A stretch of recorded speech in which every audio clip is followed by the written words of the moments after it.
Day 2. The restaurant had this regular customer, Amy. She'd come in with her mom like twice a week.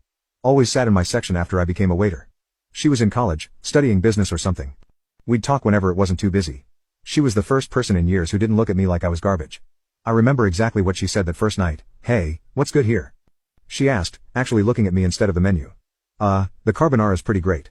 Marco makes the sauce from scratch," I said, probably sounding like an idiot. "You actually know who makes the food?" She smiled. "Most places I go, the servers just raid the specials and disappear." We ended up talking for like 10 minutes about food. Her mom just sat there smiling. Later, I heard her mom say, "Amy, stop bothering the poor waiter. He has other tables." Amy looked around the empty restaurant and laughed. "Yeah, Mom, he's clearly swamped." They started coming in more often, always requesting my section. Amy was studying business at the local college, and she'd sometimes bring her homework. One night, she was struggling with some accounting stuff. "This makes no sense," she groaned, staring at her textbook. "How can a company lose money but still show a profit?" "Creative accounting," I said while refilling her water. "They're probably moving numbers around to make it look good for investors." She looked at me like I'd grown a second head. "How do you know about corporate accounting?" Truth was, I'd been reading business books at the library, wanted to understand how restaurants worked, maybe open my own someday. Told her this, and she got super excited. "That's amazing. Most people your age don't care about this stuff. Hey, want to look at this problem with me?" Next thing I know, I'm sitting at her table during my break, helping her with homework. Her mom would just watch us with this knowing smile. This went on for months. Amy would come in, we'd talk about business stuff, and I'd try not to fall in love with her. Failed miserably at that part, by the way. She was so smart but never made me feel stupid. "Like this one time," she said, "I don't get why you're working here. You're clearly good at this business stuff. Not everyone can afford college."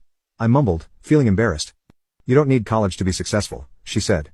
"My dad never went, and he owns 3 companies now. He says experience matters more than degrees." That conversation stuck with me. Started thinking maybe I could do more than just work in restaurants.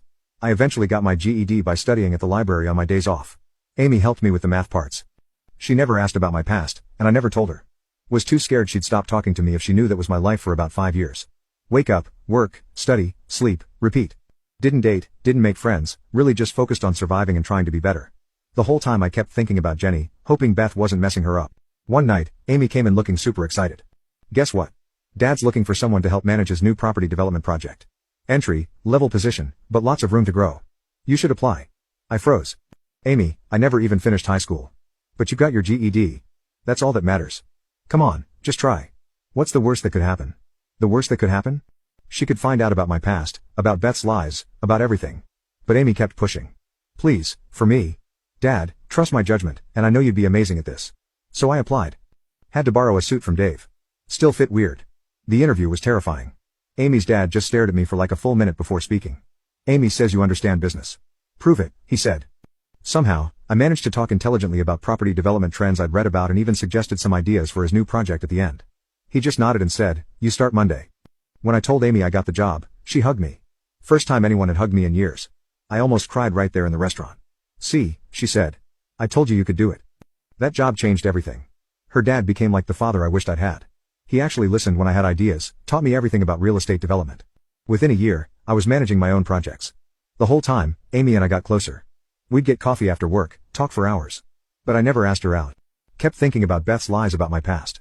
Amy deserved better than some guy who lived on the streets.